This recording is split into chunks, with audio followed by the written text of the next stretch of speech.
The owner of the building says he and the other artists who use the space are devastated by this fire. The man who died lived inside a mobile home inside of that warehouse. Fire investigators believe the fire might have started on a mattress. Now, 75 firefighters were out last night trying to extinguish the fire. Some returned today to search for hot spots and try to better determine a cause. Many artists who live nearby tried to salvage whatever they could from the wreckage. Others couldn't forget the sight of a man they found pleading for help. He was out here, when I came outside, he was out here screaming, you know, people was helping him. They was running over here grabbing water and stuff, throwing it on him. Then from what I heard, he passed away earlier today. Now, the man many identified as Bill Christie died at University Hospital. The owner said he lived here for several years. The building dates back to 1890, but was recently referred to as the Lava House, an acronym for the Louisville Assembly of Vanguard Artists, who have used it for art workspace since 2001. Now, there is no official cause on this fire, but it is believed to be accidental.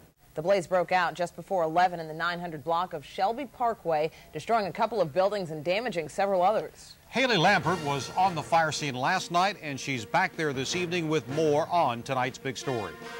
Steve and Natasha, the coroner's office has identified the victim as 65-year-old William Christie. Now, the call for the fire came in at about this time last night. Now, 24 hours later, firefighters are still on the scene.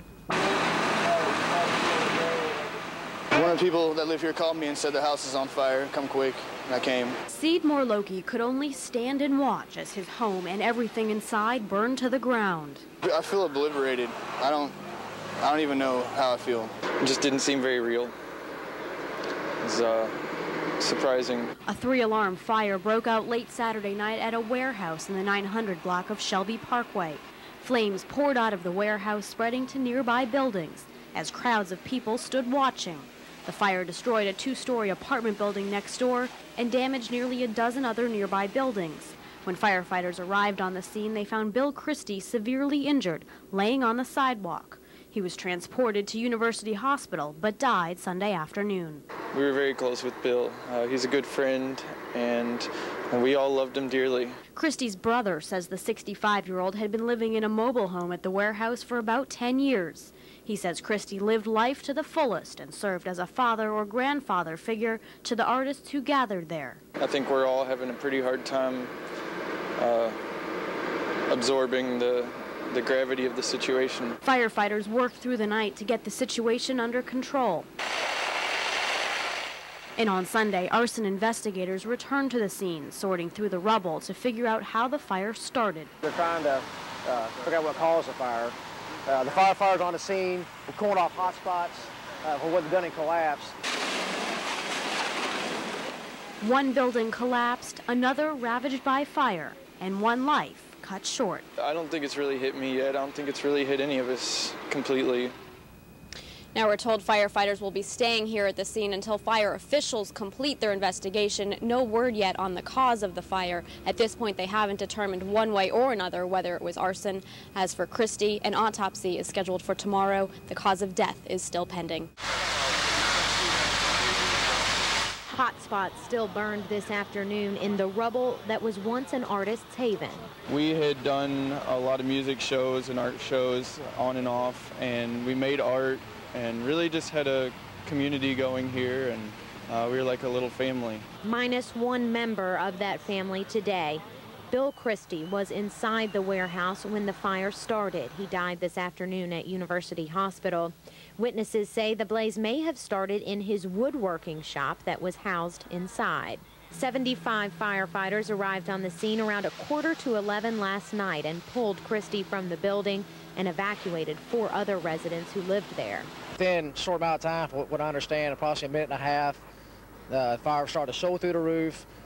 Within another 5 minutes, they had to go to a defensive operation, and then the building started showing signs of collapse, in which obviously it has collapsed. Besides the sheer magnitude of the blaze, firefighters faced another challenge: the close proximity of the homes to this fire. Many of them were damaged from flying debris, and the heat from the blaze even melted some of the siding on the homes. Like I said, this is the wreckage of our dreams.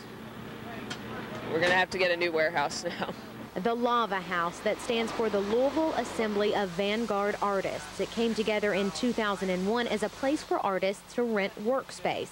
But over the years, it had become much more than that. It's a tremendous loss. A lot of people did a lot of really good stuff for the community out of here. I know David Caudell worked out of here. It was a good place. A lot of collaboration. It's a loss, big loss. But out of the ashes, the family of artists goes on.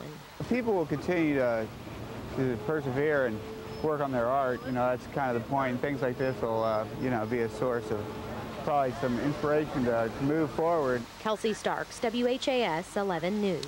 And again, still no word tonight on what actually started that fire. Arson investigators on the scene today told us their investigation could take weeks. Investigators believe the fire at Shelby Parkway and Logan Street Saturday night may have started in a mattress. It took 75 firefighters several hours to put the fire out. 65-year-old Bill Christie, who lived in a mobile home inside the warehouse, died in the fire. 5 others who lived there were safely evacuated.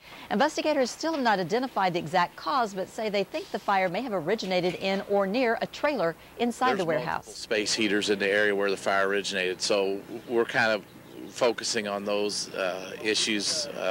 Oil burning heaters, electric heaters, that's the most thing. There's 4 or 5 of those just in the trailer. 65-year-old Bill Christie died yesterday after suffering injuries related to that fire. His visitation is set for Wednesday from 4 to 8 at Bosse Funeral Home on Ellison Avenue. A graveside funeral service is set for Thursday morning at Cave Hill Cemetery.